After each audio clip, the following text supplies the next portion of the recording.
Good morning, everyone from Australia. It is Bridget Holder from the Art of Grace Publishing House, and I am here to bring you another installment of our Author in the Spotlight series. And we are talking to authors from the beautiful Intuitive Knowing Her Truth book. And today I am celebrating because her sister came out yesterday, Intuitive Speaking Her Truth. So you can now purchase both of these wonderful books and learn the lessons and hear the stories of wonderful women in these books.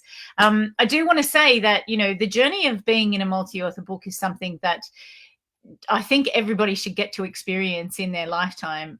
If you jump on over to Amazon, you can purchase your paperback or ebook copy now, and you can grab that and be able to share in the learnings of the women that are in the book. Being in a multi-author book and sharing your story is something that is an opportunity for you to grow through the process. And I think that it's something that the women who are with me today definitely took on board. I started these multi-author books and this series Intuitive because of the reason that women's stories are often shunned or pushed down or hidden away, and it's not okay for that to happen. We need to be speaking about these things, and we need to be sharing with everybody that we're all intuitive, and we know that we can trust ourselves, and we can trust, listening to our inner voice. So the first guest I want to bring on today is a beautiful Barbara Brangan. Barbara is an expert in human design, and she has actually helped me to understand my human design better. I do love the title of her chapter. Just let me grab that. Discovering How I Am Intuitively Designed. Barbara is an intuitive guide, and she, can expertly guide people along their journey to understand themselves better and connect further in with their intuition and understand how they and why they do things the way that they do. It's a beautiful opportunity for you to get to know Barbara a little better today, and the other guests. We have two other guests with us today, two other authors from the book, Intuitive Knowing Her Truth. You can pop on over to Amazon. You can also watch us live on Amazon, and you can watch us live on Facebook, YouTube, LinkedIn, and the Binge Network through 50 stations throughout the US. So it is a wonderful opportunity for you to catch information about the book. So I'm hoping that Barbara will join us shortly and we can talk to her. Hey, Barbara, thank you so much for joining me. Thank you. It's lovely to have you. Barbara, tell me, your story in the book is related to right from back when you originally were a psychic on television to, learning about human design and actually, immersing yourself in this craft. Can you share with me, what was it like to be a psychic on television? That's to me, that's quite exciting. It was a baptism of fire, I think, from so many ways. I think I had just about 18 months prior started to really deep dive into intuition and kind of energy, and actually was with a fellow author in the book, Olga, and we were on that journey, and I just kept getting the intuitive hits. You're going to do TV, and I'm like, what planet are you on? Like, obviously these are all internal conversations. The night that I went over, I thought I was going over to just observe. And then the guy was like, right, so you're going to go on tonight. And I'm like, what? But I've learned to trust my intuition, and the message was do it. And I was like, okay. And it was very good fun. I had to really let go of my ego and know it wasn't about me. And there was opportunities, and still to this day, I'm connected to people that I met through that. But one of my frustrating things was that people would come back, with the same thing. And I'm like, oh, you have your own intuition. Like, you have access to this. You don't need to be paying, especially kind of premium rates of, TV stuff. So yeah, it was interesting. Yeah. And then you moved from that into, did you work in a center after that, doing intuitive readings for people? Yes, I did. I worked in, like every mall kind of has the crystal shop, that has the psychic readers. Yeah. So I was one of them for a while, which is probably going back, I think, about 5 years ago. And I used to try and do it like somewhat in secret. I didn't want people to know, like other people. But like, what's other people? Yeah. When you look at that. But yeah, I try and do it in secret. I hadn't really claimed that part of me, but yeah, now I do.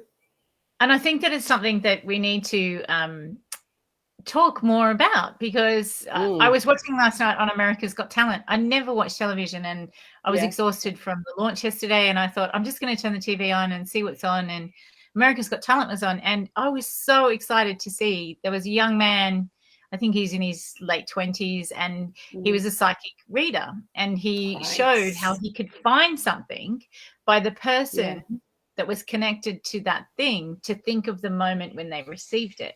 And I was like, that is an amazing thing to do. Like, he's obviously Right. practiced and, honed in that craft, but it's something that we Yeah. could all do. I mean, I couldn't be bothered to practice that long to do that, but Right. Yeah. Yeah. It's like, um, where's my keys? yeah, where's my keys? And he said, something that he's practiced over the years. And Mm, he said this thing which made me feel a little bit sad. When he was younger, yeah. of course, he had this intuitive ability and this psychic ability. He said, I was the weird Mm, one. And I mm, thought, oh, isn't that sad that he thought, whereas we all have this ability, yeah. it's just that Yeah. society or religion or culture or your family or your Mm, friends push it out of us. Would you agree? yeah. Oh, 100%. And when I look back now, like, I didn't just become psychic. It was always there, in terms of intuitive and what we're feeling, sensing, and knowing. And what I love about the human design aspect is it now tells me, or it can show me, that the areas of life that people might have their intuitive abilities in, like where the strength actually lies. But Mm. going back to childhood, I see now that I was sensing, and the sensing would be what's in people's unconscious, unspoken, right? But as a Yes. kid, you just speak it, and you can Yeah. get in trouble because people aren't ready, right? So people just weren't ready for that. So, Mm. and then you get to a point where you perhaps sacrifice it and turn it off. Yeah, it's so true. I just want to acknowledge the people who are watching on Facebook. Thank you so much for joining us, Mara Thompson. Yes. And Katie Carey is there. Hey, Katie. Katie has said, I love Barbara, who also did my human design. So helpful to understand that. Thank you so much, Katie. Yeah. Adair is saying, it's so interesting. I love how you help people tap into their own intuitive abilities. So that is great Right. too. So thank you. Um, if you want to jump on over to Amazon, you can actually grab your copy of The Intuitive Knowing Her Truth and learn more about the Mm. lessons that Barbara shares in there. And they are great lessons. You certainly want to dive into them, which is what I did. I dove into my human design with Barbara and was able to it was an opportunity for me to actually understand myself better. I remember saying to you, Mm. when I got the free one that you did for me, Yeah. I said to you, this is so great. I finally understood why I never finished anything. So I'm not a great finisher. So I knew then with my publishing company that I had to pay somebody else to finish the book. Mm. So, Right. I needed to engage somebody who I could trust and love and Mm. be able to, have them there to finish the Yeah. book. And it's something that Right. now I'm embracing that opportunity for me to understand that I don't finish things. When I start a project, I don't finish it. And Right. it was great for me to understand that and be able to bring that into my business life, not only my personal life, Yeah. but into my business life. So, and then you dove deeper, you went into something gene keys as well. Mm. So how did Mm. the two correlate? Oh, all right. Well, so it's fascinating. So I think human design is gaining a lot of momentum, which is really cool. When I first came across it, it's close to 4 years ago. I thought it was useless and tried to ignore it, right? And I think it's part of the journey that I mentioned in the book. And some of my intuition was leading me there, and I was ignoring it, right? So we all have our journey in that. So human design is it's like a combination of many different ancient wisdoms, right? So the chakra system, the Hindu, the I Ching, and there's so much more, but it also elevates it and adds new layers. So it's like the best of everything in one system. It's based on the day you were born, but it also includes where you were perhaps encoded in utero, about 3 months prior. So on your unconscious. So it takes the astrology aspect of the day you were born and 3 months prior. So it's really quite profound. So it shows our journey and our evolution. The human design, I kind of describe it like the divine masculine, right? It's all about the doing and how does the logic and how does things work from an energetic perspective.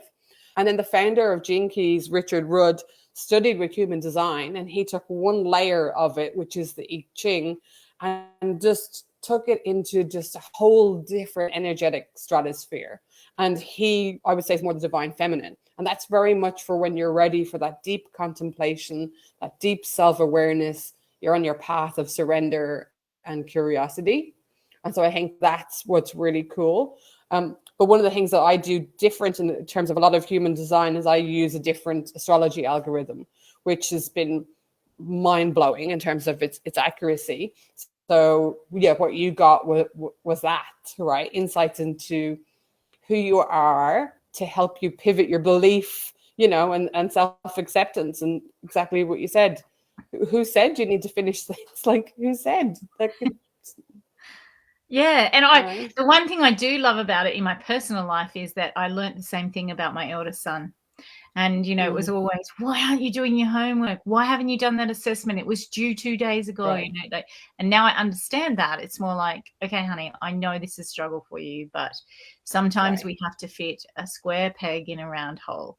And we've got to get this done. So let's set out a plan so we can get it done. And it's something that, is an opportunity to embrace him in a different way. So, it's a great thing to have. Right. You said something about the astrology there being different. Yeah. Can you just, is there an easy way to explain the difference in the different astrological charts? Yeah, absolutely. The way I kind of explain it, or the way I see it, and excuse me, because my headphone keeps dropping. There we go. I'm just trying to get onto the Amazon Live TV show so that I can see the chat there, but it's just not working. Yeah.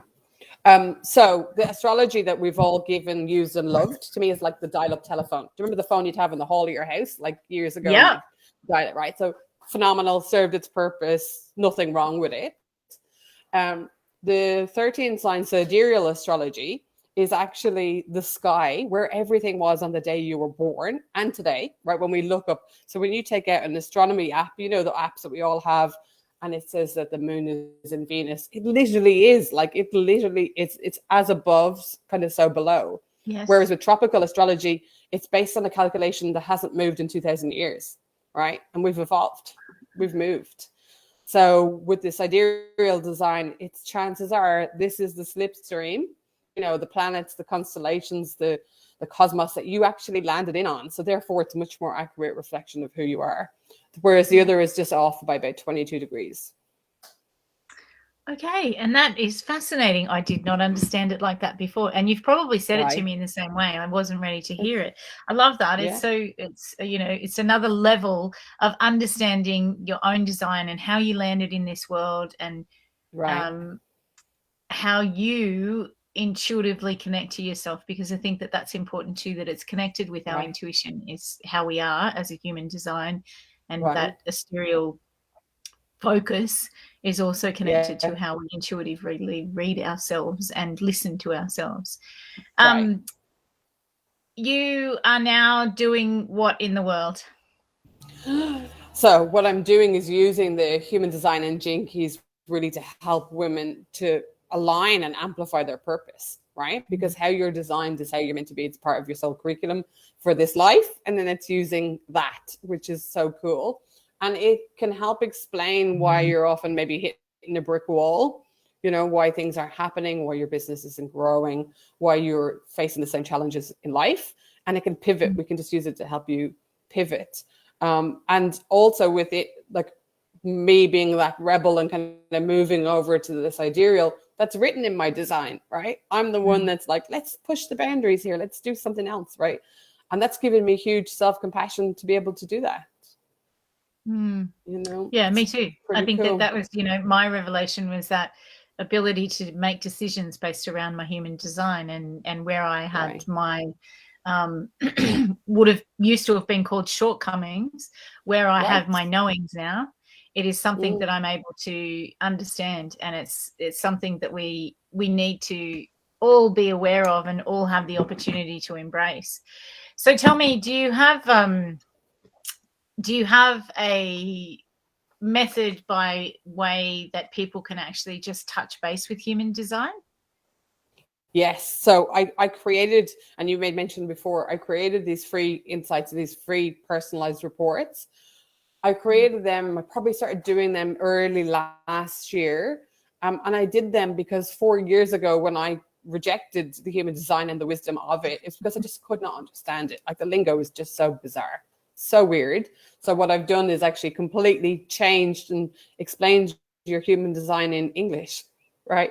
It's like, oh, okay, that's what that means. And they're my gift, right? They're not my sales funnel. They're my, like, this is my gift, because I have that deep trust in, if it's meant to be, it's meant to be. And so I'm a projector in human design, and it blows my mind the amount of people that are projectors that find me, right? Because it's a resonance factor. And then I'd have something else in common with other energy types. It explains why we keep bumping off the same people, or perhaps why some people irritate us, you know? Yeah, that's true. It is true. Some people do irritate us, and it does help us to understand why. Excuse me. Yeah. Barbara, how can people get in touch with you to have one of these free readings, or to work with you further and deeper in their human design? Yeah, well, what I can do is I can pop a link in where people can request, into the chat, where people can request their free human designs, or over on my website, you can go to barbarabrangan.com. And yeah, in a couple of days, you'll have these little gifts that just tell you how awesome you are, or why you might be off track. Awesome. Thank you. Adair says she loves this, and she's looking forward to connecting further with your human design interpretation. I think that would be great for Adair to have that. It is a wonderful first step to take, actually, because I had my human design read, I think it was almost 12 months to the day beforehand, and had a report, and I could not make sense of it too. Just like you put it down. I had no idea what it meant. I had no idea how to decipher it. And, when I got yours, it just was so much easier to understand, and so much more relevant to me to interpret from it. So it didn't need you to actually interpret that first level report, and then to go deeper has been phenomenal for me, and something that I'm so grateful for. And it's something that's still evolving for me, and I love it. I love it. Each layer of our personality and our intuition gets deeper with the more levels that we go to. So and I think, and so much of yours, I think, remember, for your profile line and for your stage of wisdom in life, it's like, this is it, right? We can see it in you. This is you starting to shine, that everything has led to this moment to go, here I am, let's do this. Let me start it, and someone else can finish it. But like, this is you, right? This is how I love seeing it in real life, because it shouldn't be something that you try and fit into. It should be, it's you. Yeah. That the Intuitive Knowing Her Truth was the first book published by the Art of Grace Publishing House, and you and one of the other guests today almost signed up at the same time. Like, they were literally minutes apart. And I think it's joyful that you're both here today on the same interview panel. So it's great. But you signed up to this with no hesitation. Can you tell me your thoughts around multi-author books were different until you participated in one? Okay, so it was, you and I knew each other previously and had the joy of knowing each other quite well. I had seen multi-author books. I had judgment around them. Judgment is the shadow aspect of me as a projector. So I was like, damn it. I just didn't get them. I was like, I don't understand, what all the excitement is.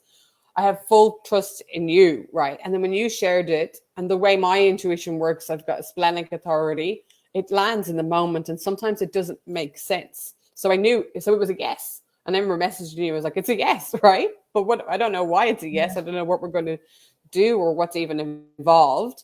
And then it was a fun journey, and then meeting some like phenomenal people, and then getting to learn and grow through their experiences and stories was awesome.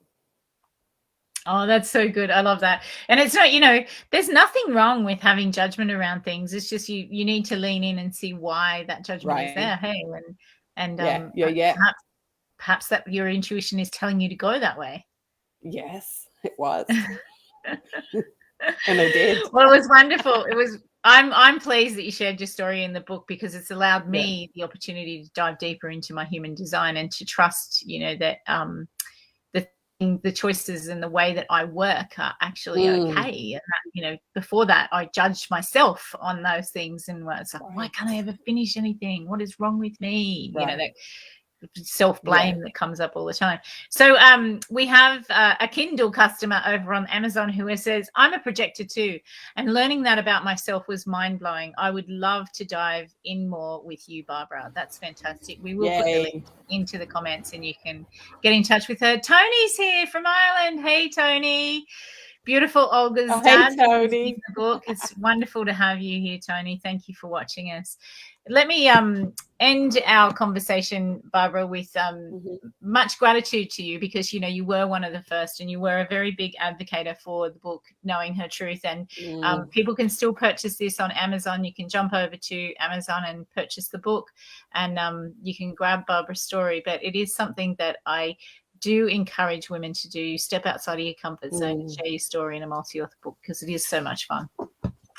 Yeah, definitely. Is there anything you haven't been able to share today that you would like to? No, I think if there's anybody that's hovering or considering it, you know, maybe it's to pause and know that perhaps your intuition is guiding you to lean into that, you know, to lean into what might terrify or might expand you.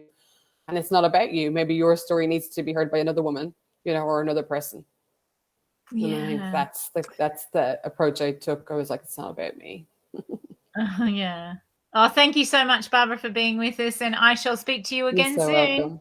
Yeah. All right. Thank Bye-bye. you. Thank you.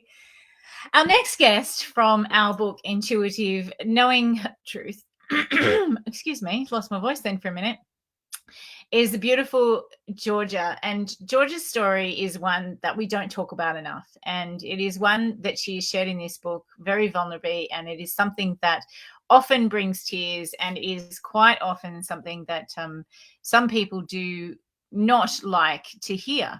But it's a fact of life, unfortunately. And there's a group of women in the world that join this club that no woman wants to join.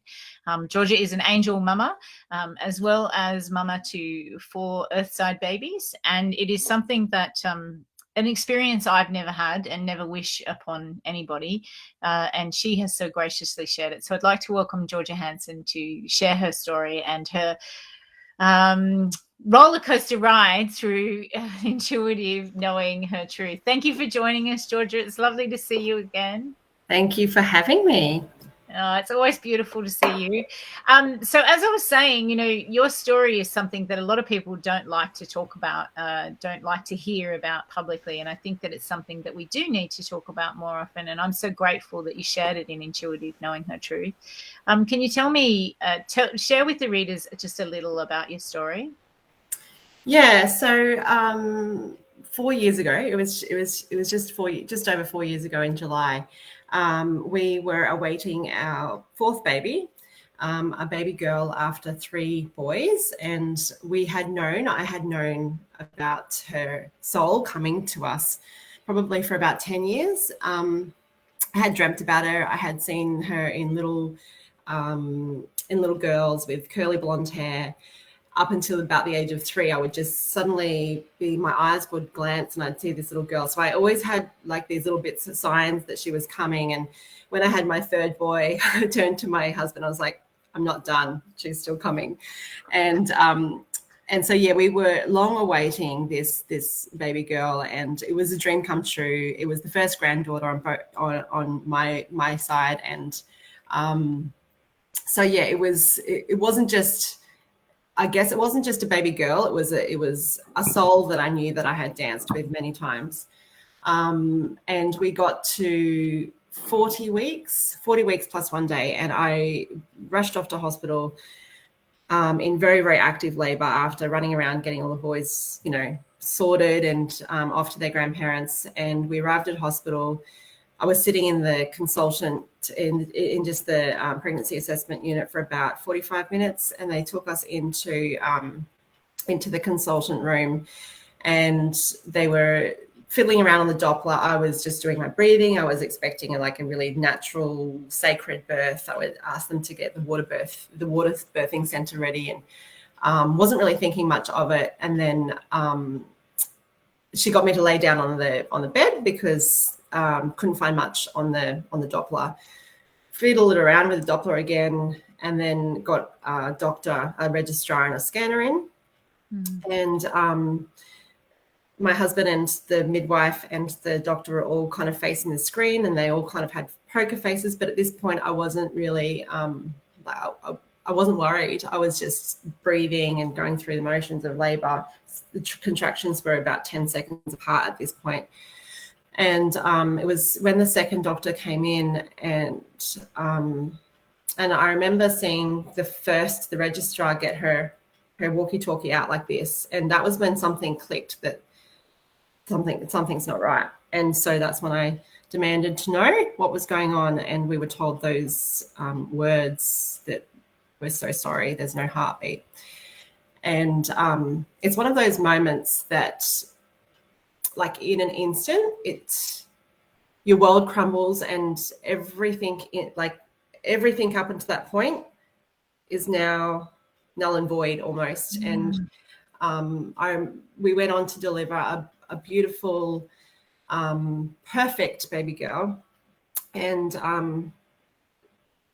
perfect in every way, except she had some bruising, and the autopsy came back to show that she had passed on the way to hospital from a placental. The placenta just gave in, and but within moments of, so before I delivered her, within moments of hearing that news, I had this, I can only describe it, and now I describe it as this vibration of source or God or whatever you believe in had come through every cell in my body. And I just heard this loud voice in every cell that just said everything is actually going to be okay.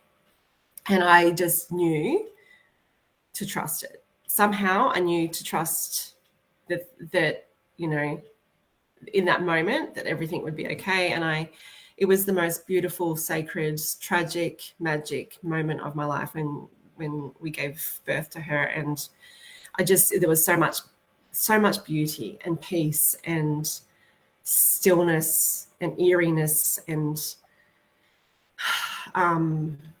it's undescribable and it's unfathomable, but I hold so much reverence for that moment in time, and I am forever changed from her, and she's a big part of that life. We've gone on to have a beautiful baby girl again, rainbow baby girl, and she just turned 3 last Monday, and so from now, because she's got the blonde curls that I always imagined, and from now it's sort of like, because I've always seen her up until 3, I knew that I'd seen her up until there.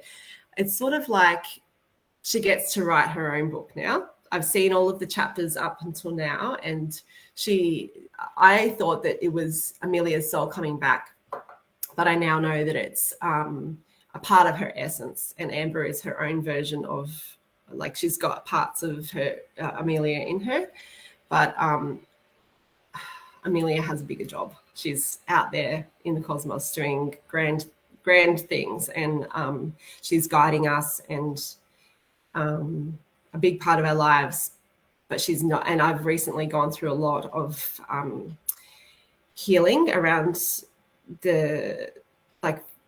healing around letting go of her physical body, because I think I wasn't ready to yet. It took me 4 years to do that. And as you know, I've had some health issues, and a big, like, energetically, a big part of that was dealing with the trauma. And so it's been an interesting few months since I wrote the book. And maybe it was wrote my chapter, maybe it was like a catalyst, all of these things kind of a domino effect. And I think that it's it's such an honor to have a woman stand in her power, but to stand in the power that you stand in is just next level. And I always get emotional when I speak with you about this subject. It's I feel that we're both trying not to cry. yeah, same. It's such a you are so brave, and it is something that so many women need to see, because they're hiding behind closed doors, and that whole thing of where people don't know what to say, just say something. Don't just hide from them, like it's, if somebody dies that has been on this planet, you go and visit the person and you tell the person how you feel about that, and you tell them, what you're feeling, to help them understand that they're not alone. And the same can be said for an angel mama. But what happens is people don't know what to do, and instead of doing something, they do nothing, and that's I think worse. So I would encourage anybody who's listening, if you do know somebody who goes through this process or has been through it, even if you feel like you've missed the opportunity, don't think that. Please do bring it up with the person, because they don't want to forget. You don't want to forget Amelia. It's not something that didn't happen. She was born, and she is a beautiful being that now I believe was the angel for our book and guided us with our book, the whole book, not just your story or your journey. And I think that it's something that we can embrace. I get chills every time I speak to you because I see and feel her presence around as well. And it's something that, we all can embrace rather than run away from. Yeah. I love the title of your chapter. You called it Finding Magic in the Tragic. And this is like your catchphrase now. Yeah. Can you just explain to people that would have no understanding of that, what this means? Yeah, I've been thinking a bit about it lately, because grace and magic are my kind of my key taglines, and they are to me such sacred words, and I feel like they're a little bit overused at the moment. And because I've been thinking about business names and things like that, and I don't want to use them in that, because it feels like it's too sacred. I think when I say, and it jolts people a little bit as well. It jolts like, how can you possibly think there's any magic in this kind of tragedy? Like, how? And I've come up against a lot of backlash and people who grates on, especially and my intention, I almost want to like blanket the angel mama community in like protection and warmth and love, because my intention would never be to hurt any of them. But I think from my perspective, and it is only my perspective, finding the magic in such a tragedy is, I guess for me, it was always, there's no other way. I can't possibly, I know that she doesn't want me to live immersed in only the sadness of it. I feel every single emotion that comes along, every single time that there's, I let the tears cry. I always have. I've let the big emotions come up. I do not ever squash them or push them down, because I know that causes disease in the body. But allowing myself to do that is where I've found the magic and where I found the grace, because once we move through that, there's other levels. And I think we can only go to depths of pleasure that we allow ourselves to feel pain. And I also feel like it's a privilege and it's an honor to have birthed death, and women who get to experience that in this awful club, they get to feel things on a level that most humans probably don't get to experience. They have a perspective, and I see it as like our hearts have to expand all the way to heaven. And so between there and here, there's a lot of emotions and feelings that are kind of incomprehensible for most people. And when you're able to feel that kind of range of emotion, that's, to me, that is magic. And yeah, I don't know if I'm really explaining it well. It's really hard to explain. I think that that's true. It's something that you need to I know the most recent loss that I've had that impacted my life extremely was my cousin. He was deaf, and it's a number of years ago now, and I don't know what it was. He was such a loving human being. He did get me punched in the face once, and that's another story. He didn't do it, but somebody else did it. I was defending him. They were telling him to move, and I'm like, he's deaf, he can't hear you. And then I got punched in the face. And he passed away in a car accident, and he would have driven this road 1,000 times. And it's something that, you just don't know when your time's up. But finding in that, on social media, I actually said, let's take the time to actually celebrate the things in life that we remember about Mark, instead of just focusing on the loss. And my auntie rang me a couple of days later, and she said, I am so pleased you did that. She didn't know about half of the stories, at least, that came up in this thread that was shared. And she said, you really allowed me an opportunity to smile during this time of grief. And I felt so good about that. And that was the magic in the tragic, was, her learning more things about her child. Oops, my phone's just fallen down. So there's some comments over on Amazon that say, Georgia, your chapter and story moved me in so many ways, your courage and rawness at every step. Adair is saying she's in tears now. You are so brave. George's chapter, Finding Magic in the Tragic, is very special for us all. And it's so true. You can grab a copy of the book and read George's chapter and learn how to embrace grief, is a good way to describe what you talk about, finding magic in the tragic, because we don't want to not go through that grieving process, because it's not good for anybody to try and pretend it's not there. And I think that that's an opportunity for us all to take from learning from you. I think we don't, in our culture, we just don't deal with grief very well. It's kind of we put our head down and walk past it, and I wish it was taught in school, how to deal with death, because it is one of the only certainties in life. And it's something other cultures have got amazing practices and ways to deal with it, and we just don't. And sorry, you were saying? No, that's okay. I was just going to read some of the other comments. Thank you for sharing your story, Georgia. So brave. It's beautiful. What a lovely perspective, Georgia. So inspirational. Marianne has joined us, and she says, I lost my mum in 1985 as a young teenager and still hold grief. Miscarriages and rainbow babies. Georgia, I had tears. So brave. Thank you for sharing that, Marianne. It's not easy to share stories like that, but I think it's very important that we do, because, the more that people talk about it, the easier it is for the collective to deal with. And you're right, other cultures do. You see, I'm not sure which culture it is. It's a European culture, but they take their dead family member through the streets and they celebrate their life. People come with celebratory, it's almost like a party event that happens at the moment that they die.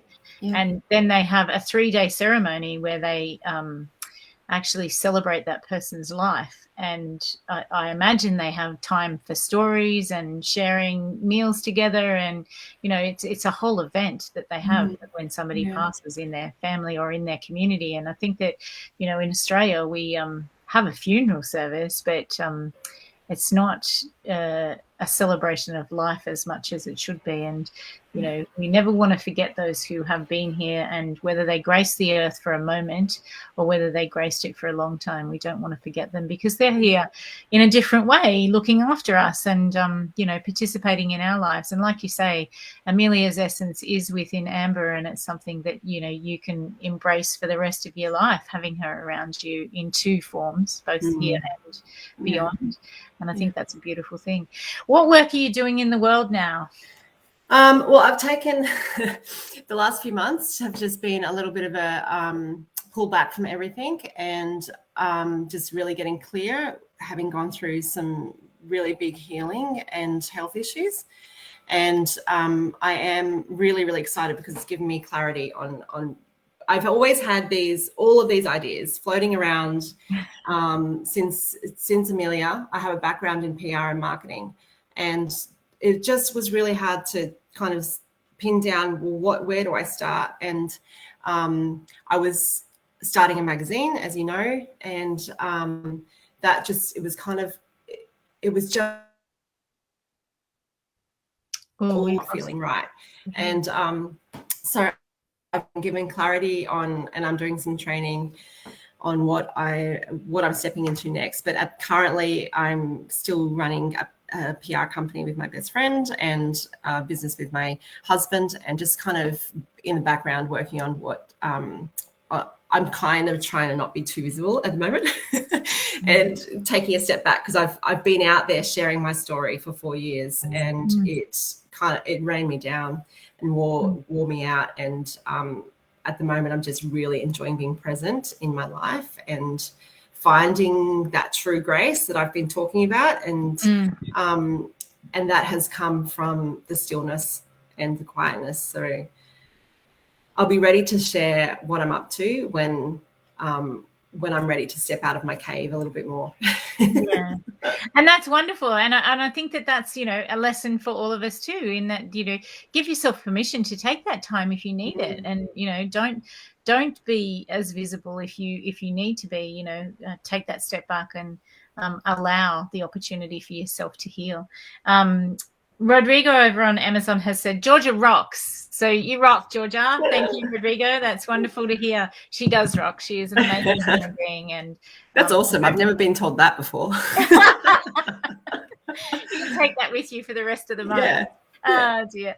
Thank you so much for being with me, Georgia. Is there anything you would like to share that you didn't have opportunity to today? I did forget. I am launching another multi-author book this week. We're in pre-launch mode. I did forget that because it's been going for a long time. I signed up to that even before this book, and it's been there's been lots of moving parts to it. And we're in pre-launch. We launch in February, but I'll be sharing the links and things to that. It's a very similar story to what's in this book, but it's kind of a slightly different take with some more tools and practices that I share on how. Will it be available on Amazon too? I don't know. I'm not sure. It's more of a hard copy. I don't think it is actually. Yeah. Okay. I'll have to double check that.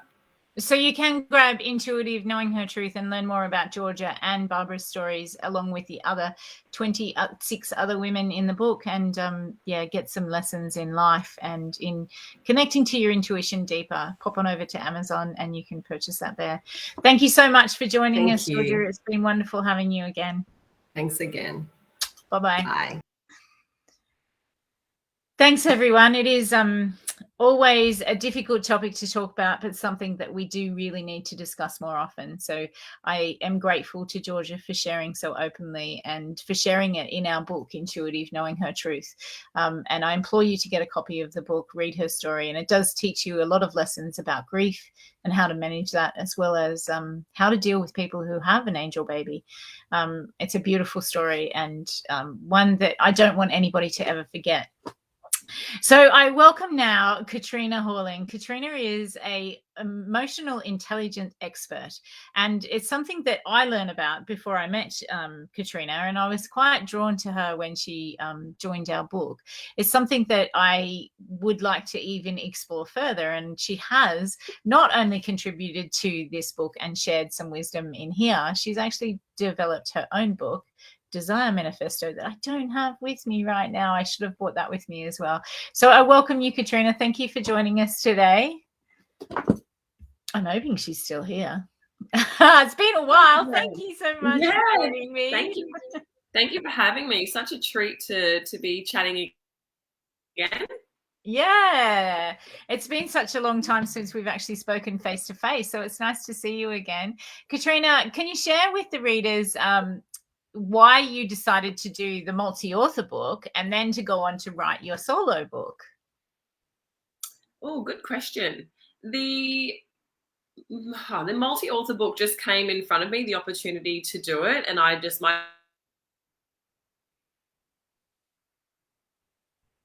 Oh, she's had a bit of a technical issue. My intuition just said, yes, let's do it. And I don't know where it was so easy and so fun. And I already had my own solo book in the works, and it inspired me to get that finished and to get it out into the world, because I guess the multi-author book made it seem easier and less scary. I think maybe that was sort of the push through that really got me to finish the solo book and get it out there, because the experience with the multi-author book just made it seem a lot simpler and easier than maybe I'd built it up in my mind to be. Oh, I love that, and I think it's great to see that you took that stepping stone and then did see that it was easier, much easier than you thought it was going to be. Your story in here, it touches on the emotional intelligence, but then you expand on that in the Design Manifesto. And I would like to talk to you about the Design Manifesto more than just your story focused on in here. This will give people an insight into Katrina, but the Design Manifesto will give you a whole process to go through to actually expand and connect better to yourself through emotional intelligence. Can you talk to us about the way that you've set that book up is really like a course for people to follow? It is, yeah. So I actually had a beautiful editor who helped me to restructure it from the way that I'd originally written it to really help people step through a process. So basically, it's about manifestation. I kind of hate that word because it's people think it's woo-woo, but it's about to manifest means to make something real, right? That's all it means. So, to have an idea and to go, okay, I want to make this happen. Some people are really naturally good at it. My partner's one of them. Like, he never writes any goals down or anything like that. But when he has an idea, like let's just, as an example, we want to get a boat, right? We want to get a 50-foot yacht and travel around the world. And once we had that idea, he started visualizing it, and he'd go on his phone and he'd start researching. He was on boatsales.com.au. He was on YouTube watching videos of other people who'd already done it and how they did it and how they chose their boat. And so he kind of immerses himself in this whole process, and he can visualize it, he can see it, and he just does that naturally. For me, I'm not exactly like that. Like, I need to write it down and I need to sort of take a bit of time. And I know that it wasn't a natural process for me. And so when I at the start of this book, when you start reading it, I share some of my story, which is about 5 or 6 years ago, which is my sort of dark night of the soul. And I was coming up to 30 with pretty much nothing, like no career, no money, no job, no boyfriend, just, my life was a mess. And I didn't know how to piece it all together. I knew I wanted this amazing life. I wanted so many things, but I wasn't sure how to do it. And so I started, with the things that felt easy to me. So I started with, okay, I've got lots of acne. How do I fix it? And then I was like, I'm overweight. How do I fix that? And then, I'm not in love with my career. How do I fix that? And as this started moving along, this process started to become visible. And then as I was moving through trying to share this process with other people through coaching, I started finding books which helped me to understand the way that this process was happening. And that helped me to elaborate and create the book into a process. So essentially, this is the way that I coach and the way that I create change in my own life. And it really helps you flesh out and find the tools that work best for you. So obviously my partner's quite visual, and he jumps straight into the videos. Yeah. Maybe there's other people who are maybe a bit more thoughtful, and they need to sit and look at, like, well, what are my beliefs around this? And do I really think that this is possible for me? And if not, why not? So that you can release those limiting beliefs and make sure that, this is something that you can go after and believe that it's possible for you. Yeah, I love that. And it's so appropriate for now. It's something that we all need to focus on what we want rather than what's going on around us. We've had Linda join us, who is actually in the F Motherhood publication from the Art of Grace, and she has said, it sounds like me to Katrina. She did a chapter and now she is writing her own book. And then she also said, Design Manifesto is beautiful. She hasn't quite finished it yet, but it's lovely and she loves the structure of it. And her husband sounds like your husband. Also sounds like my husband. I was thinking you were talking about mine when you were doing that conversation. So Linda's coming up as My Time live TV. She's not quite sure why she is. She's watching through Facebook.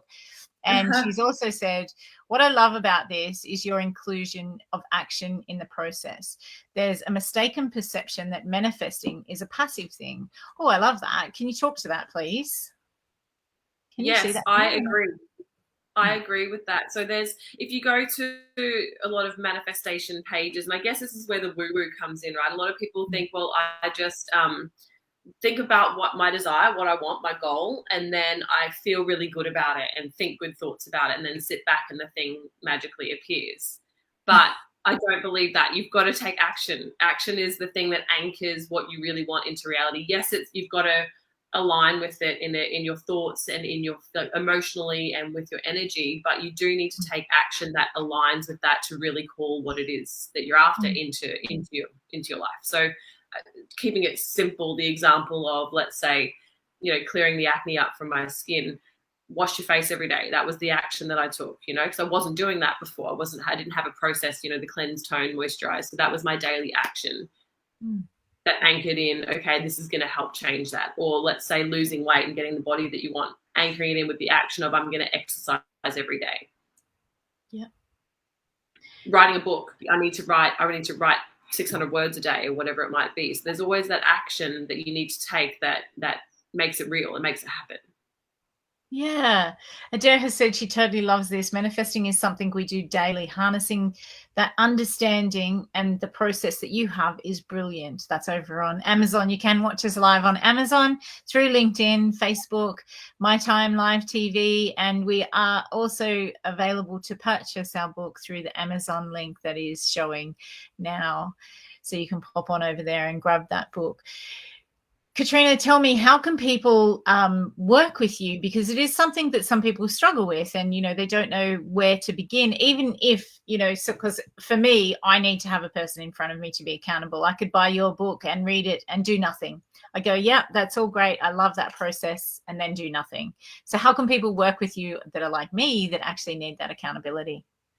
Definitely. So I'm just launching at the moment my Mastermind Desire Society. So it is a monthly installment mastermind group where we get together, and so there's a Facebook group and a conversation. There'll be trainings every month into the group, so you can watch the videos. There'll be a group call once a month as well, so you can really get in and learn the process more deeply, have accountability and accountability buddies, and just be a part of a group of other people who are trying to make things happen in their life. So whatever it might be, and I take away the word trying, who are making things happen in their lives. And like you said, who need people around you. Because I get that. I've read so many books that I've gone, oh yeah, that's great, and then put it aside and not done anything with it. So the Desire Society Mastermind is somewhere that you can take that process further, and all the trainings are based on the book. So you'll have the book, you'll have videos to back all that up, you'll have PDF documents that you can use and go further into the processes that really work for you. So the reason that I did it in the way that I did, because there's definitely a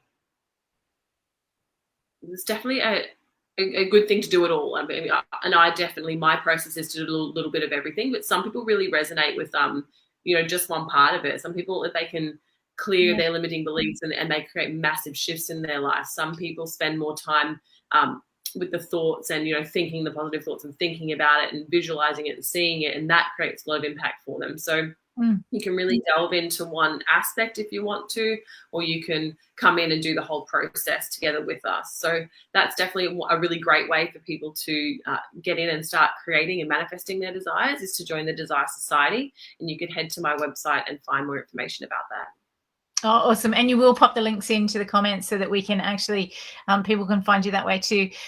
Linda has said sometimes borrowing the benefits of a group energy is just that extra help you need too. And that's so true, because if you surround yourself with people that you want to be like or be, you then become that, you embody their thoughts and energy, and you're able to have that, and having you at the leadership of that would be great. So thank you so much for sharing that with us.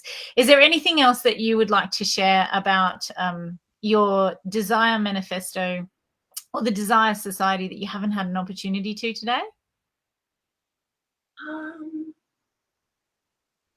No, I feel like, actually I will. The book in itself, if you follow the process, if you just get that book and pick your desire, like the one thing that you really want to focus on right now, and you follow the process through that book and you follow the action and you enact it into your life. So it's really great. It's the book I wish I had 10, 15, 20 years ago. So it's all of the stuff that I've learned over 10, 15 years. So if you take that and you actually put it into action and you follow through, I guarantee your life will change, and the things that you really want will start coming into your life.